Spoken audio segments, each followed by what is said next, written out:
Hello বন্ধুরা, তোমাদের জন্য আবার একটা নতুন ভিডিও নিয়ে চলে এসেছি।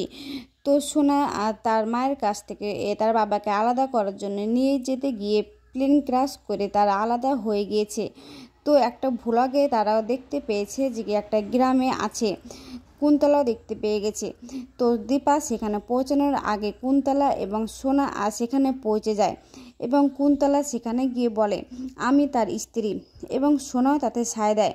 ততক্ষণে দীপা ওখানে পৌঁছাতে না পারে সেখান থেকে সোনা এবং কুন্তলা নিয়ে চলে যায়।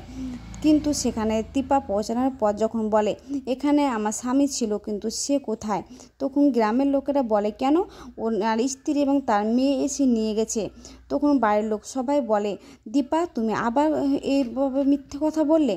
তখন সেখানে উর্মি এসে বলে দিদি তুই আবার সে বাড়ি বিক্রি করার মতো আবার দাদাইকে লুকিয়ে রেখে আমাদেরকে হ্যারাস করাচ্ছিস আর তাকে খুঁজে নাম কেনার চেষ্টা করছিস। তখন দীপা বলে না না। তখন দীপা বলে মনে মনে ভাবে যে না, আমার স্বামী এবং মেয়ে নিশ্চয় কোথাও বিপদে পড়েছে। তাই বলে তাদের পিছু নিতে নিতে গিয়ে মুম্বাই পৌঁছে যায়। সেখানে গিয়ে একটা মন্দিরে সোনা তার মাকে দেখে ফেলে, কিন্তু তার মায়ের কাছ থেকে পালাতে গিয়ে ভিলেনের হাতে ধরা পড়ে যায় এবং সেখানে একটা খারাপ জায়গায় নিয়ে পৌঁছে যায়। সেখানে দেখা যায় রুডিও সেখানে আছে, কিন্তু দীপাও পিছু পিছু যেতে থাকে। সেখানে গিয়ে দেখে একটা কেনাবেচা মেয়েরা যেখানে থাকে সেখানে গিয়ে তাকে বিক্রি করে দিচ্ছে।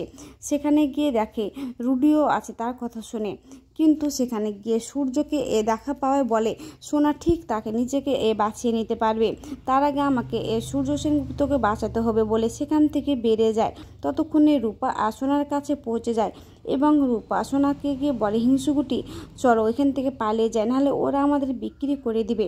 আর তখনই গুন্ডাদের হাতে পড়ে যায় এবং তার মাও চলে আসে।